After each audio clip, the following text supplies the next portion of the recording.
Volume 1, Chapter 8, 30th of August, 1944. Mary is presented in the temple. I see Mary between her father and mother, walking in the streets in Jerusalem. Passers-by stop to look at the beautiful girl, all dressed in white and wearing a very light mantle. The mantle, because of its design in branches and flowers, which are a little darker against the soft background, seems to be the same one that Anne was wearing on the day of her purification. The only difference is that while it reached down to Anne's waist, in the case of Mary, who is only a little girl, it reaches down to her ankles and envelops her in a small, light, and bright cloud of rare beauty. Her fair hair, loose on her shoulders, or rather, on her gentle neck, shines through the veil where there is no pattern, but only the very light background. The veil is held on her forehead by a very pale blue ribbon, on which small lilies are embroidered, with silver threads, certainly the work of her mother. As I said, the snow-white dress reaches down to the ground, and her little feet can just be seen as she walks in her white sandals. Her hands are like two magnolia petals peeping from the long sleeves. Apart from the blue ribbon, there is no other color. It is all white. Mary seems to be dressed in snow. Joachim is wearing the same garment he had on for the purification. Anne, instead, is wearing a very dark violet dress. Also the mantle, which also covers her head, is dark violet. She is holding it lowered below her eyes. Two poor eyes of a mother, red with tears, that do not wish to weep, and above all, do not wish to be seen crying, but can shed but tears under the protection of the mantle, a protection that serves its purpose with regards to passers-by, and also to Joachim, whose eyes, usually clear, are today red and dull, because of the tears he has shed and is still shedding. He is walking with a stoop. His head is covered by a veil worn in the fashion of a turban, with the folds hanging down along his face. A very old Joachim. Whoever sees him must think that he is the grandfather or the great-grandfather of the little girl he is holding by the hand.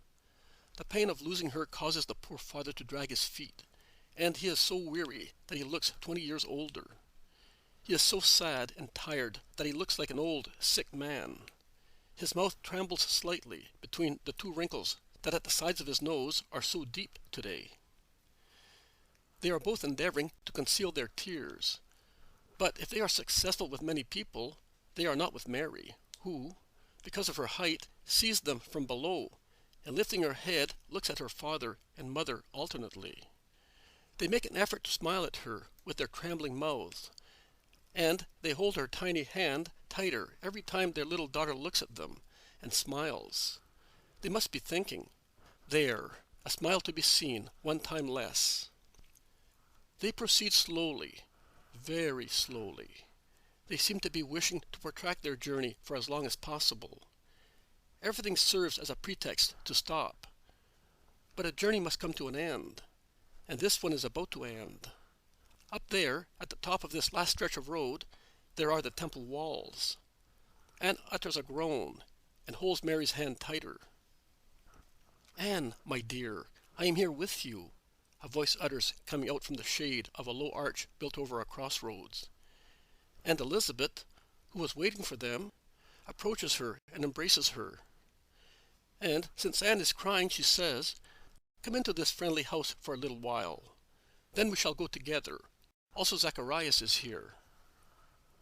They all enter a low dark room, where the only light is a big fire. The landlady, obviously a friend of Elizabeth's, but unknown to Anne, kindly withdraws, and leaves them alone. "You must not think that I am repenting, or I am giving my treasure to the Lord unwillingly," explains Anne, crying. "But it's my heart. Oh, how my heart aches, my old heart that is returning to its childish solitude. If you could only feel—" "I know, my dear Anne, but you are good, and God will console you in your solitude. Mary will pray for the peace of her mother. Won't you, Mary?" Mary caresses her mother's hands and kisses them. She presses them to her face to be caressed, and Anne holds her little face tightly in her hands and kisses it repeatedly. She is never tired of kissing her. Zacharias enters and greets them, saying, "May the peace of the Lord be with the just." "Yes," replies Joachim, "implore peace for us, because our hearts are trembling in our offer, as Abraham's did when he was climbing the mountain, but we shall not find another offer to replace this one. Neither do we want it, because we are faithful to the Lord. But we are suffering, Zacharias. Since you are a priest of God, please understand us and do not be perturbed." "Never. On the contrary, your sorrow, which does not go beyond reasonable limits and does not shake your faith, teaches me how to love the Most High. But take heart. Anna, the prophetess, will take care of this flower of David and Aaron. At present, she is the only lily of David's holy issue in the temple, and she will be taken care of as a royal pearl. Although we are approaching the time when the Messiah is to come, and the women belonging to the house of David should be anxious to consecrate their daughters to the temple, because the Messiah will be born of a virgin of David's issue, yet, because of the general weakening of faith, the places of the virgins in the temple are empty. There are too few and none of the royal offspring, since Sarah of Elisha left 3 years ago to get married. It is true that there are still 30 years to the appointed time, but, well, let us hope that Mary will be the first of many virgins of David's offspring before the sacred veil. And then, who knows?" Zacharias does not say anything else, but he looks at Mary thoughtfully. Then he resumes, "Also I will watch over her. I am a priest and I have power in here. I will make use of it for this angel, and Elizabeth will often come to see her. Oh, certainly, I am in such need of God that I will come and tell this little girl, so that she may tell the Eternal One." Anne has taken heart again. To relieve her anxiety even more, Elizabeth asks her, "Is this not the veil of your wedding? Or have you been weaving new byssus?" "It is. I am consecrating it to the Lord with her. My eyes are no longer so good, and also our wealth has been reduced by taxation and misfortunes. I cannot afford heavy expenses. I have only seen to her clothing for the time she will be in the house of the Lord, and afterwards, because I do not think that I shall be there to dress her for her wedding. But I want it to be the hands of her mummy, even if cold and motionless, which prepare her for the wedding and weave her linens and dresses. Oh, why think of that? I am old, my dear cousin. I have never felt it so much as I do now in my great pain. I have given the last ounce of strength in my life to this flower, to bear her and to nourish her, and now the pain of losing her is drawing my last strength away and dispersing it. Don't say that, for Joachim's sake. Yes, you are right. I will try to live for my husband." Joachim pretends he has not heard, intent as he is on listening to Zacharias, but he has heard, and he sighs deeply, his eyes shining with tears. "It is between the 3rd and the 6th hour. I think we ought to go," Zacharias says. They all get up to put on their mantles and set off. But before going out, Mary kneels down on the threshold with her arms stretched out, a little imploring cherub. "Father, Mother, your blessing, please." She is not crying, the little brave girl, but her lips are trembling and her voice, broken by a sob, resembles more than ever the trembling cooing of a little dove. Her face is pale, and her eyes have the look of resigned distress which I will see again on Calvary and in the sepulchre, where it was so much more intense that it was impossible to look at her without deep suffering. Her parents bless her and kiss her. Once, twice, 10 times. They are never satisfied. Elizabeth is weeping silently, and Zacharias, notwithstanding his efforts to conceal his tears, is deeply moved. They go out. Mary is between her father and her mother as before. Zacharias and his wife are in front of them. They are now inside the walls of the temple. "I will go to the high priest. You go to the great terrace." They go across 3 yards and through 3 halls, set one upon the other. They are now at the foot of the huge marble cube crowned with gold. Every dome, convex like a huge half-orange, blazes in the sun, which now, at midday, is shining down directly on the large yard surrounding the solemn building and is filling with its dazzling light the large square and the wide flights of steps leading up to the temple. Only the porch facing the steps along the facade is in the shade, and the very high bronze and gold door is even darker and more solemn looking in so much light. Mary looks whiter than snow in so much sunshine. She is now at the foot of the steps, between her father and her mother. How violently their hearts must be throbbing. Elizabeth is beside Anne, but a little behind her, about half a step. Upon the blare of silver trumpets, the door rotates on its hinges, which seem to be emitting the sound of a cithern, while turning on the bronze balls. The interior appears with its lamps in the far end, and the procession is moving towards the door, a stately procession with silver trumpets, clouds of incense, and lights.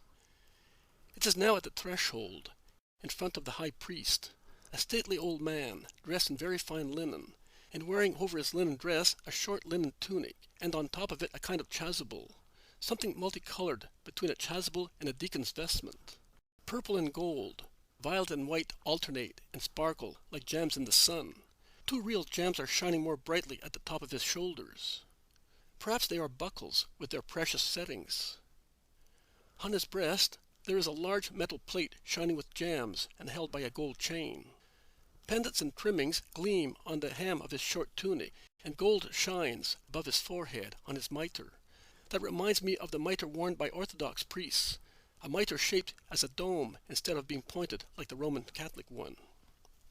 The solemn personage moves forward, alone, as far as the beginning of the steps, in the golden sunshine that makes him look even more splendid. The others stand waiting under the shady porch, in a circle outside the door. On the left there is a group of girls, all dressed in white, with Prophetess Anna and other elderly ladies, obviously teachers. The high priest looks at the little girl and smiles. She must look very tiny at the foot of the flight of steps worthy of an Egyptian temple. He lifts his arms to the sky in prayer. They all bow their heads in perfect humility before the priestly majesty communicating with the eternal majesty. Then he beckons to Mary, and she departs from her mother and father, and, as if fascinated, climbs the steps. And she smiles. She smiles in the shade of the temple, where the precious veil is hanging. She is now at the top of the steps, at the feet of the high priest, who imposes his hand on her head. The victim has been accepted. Which purer victim had the temple ever received? Then he turns round, and holding his hand on her shoulder, as if he were leading the immaculate little lamb to the altar, he takes her to the temple door. Before letting her in, he asks her, "Mary of David, are you aware of your vow?" When she replies, "Yes," in her silvery voice, he cries out, "Go in, then, walk in my presence, and be perfect." Mary enters and is swallowed up by the darkness. The group of virgins and teachers, then the Levites, hide and isolate her more and more. She can no longer be seen. Also the door is now closing on its sweet-sounding hinges. Through the gap, which is becoming narrower and narrower, the procession can be seen advancing towards the Holy of Holies. Now it is only a thread. Now it is no more. It is closed. The last chord of the harmonious hinges is replied to by a sob from the two old parents, and by a joint cry, "Mary, daughter!" And then two groans, the one invoking the other, "Anne, Joachim," and they finish whispering, "Let us give glory to the Lord, who is receiving her in his house, and is leading her along his path." It all ends thus. Jesus says, the high priest had said, "Walk in my presence, and be perfect." The high priest did not know that he was speaking to the woman, who is inferior in perfection only to God. But he was speaking in the name of God, and therefore his order was a sacred one. It is always sacred, particularly with regard to the Virgin full of wisdom. Mary had deserved that wisdom should precede her and show itself to her first, because from the beginning of her day she had watched at its door, and wishing to be taught, out of love, she wanted to be pure to achieve perfect love, and deserved to have wisdom as her teacher. In her humility, she did not know that she possessed wisdom before being born, and that the union with wisdom was but the continuation of the divine pulsations of paradise. She could not imagine that. And when God whispered sublime words to her in the depth of her heart, in her humility she considered them thoughts of pride, and, raising her innocent heart to God, she besought him, "Lord, have mercy on thy servant." Oh, it is true that the true wise virgin, the eternal virgin, has had only one thought from the dawn of her day: to raise her heart to God from the morning of life, and to watch for the Lord, praying before the Most High, asking forgiveness for the weaknesses of her heart, as her humility convinced her, and she was not aware that she was anticipating the request for forgiveness for sinners, which she would later make at the foot of the cross, together with her dying Son. When the great Lord will decide, she will be filled with the spirit of intelligence, and will then understand her great mission. For the time being, she is only a child, who, in the sacred peace of the temple, establishes and re-establishes closer and closer connections, affections, and memories with her God. This is for everybody. But for you, my little Mary, speaking to Maria Valtorta, has your teacher nothing special to tell you? Walk in my presence, be therefore perfect. I am slightly modifying the sacred phrase, and I am giving it to you as an order. Be perfect in love, perfect in generosity, perfect in suffering. Look once again at Mother, and consider what so many ignore or wish to ignore, because sorrow is too irksome for their taste and their spirit. Sorrow. Mary suffered from the very first hour of her life. To be perfect as she was implied the possession of a perfect sensitivity. Consequently, sacrifice was to be more piercing, and thus more meritorious. He who possesses purity possesses love. Who possesses love possesses wisdom. Who possesses wisdom possesses generosity and heroism, because he knows why he makes a sacrifice. Raise your spirit, even if the cross bends you, breaks you, and kills you. God is with you.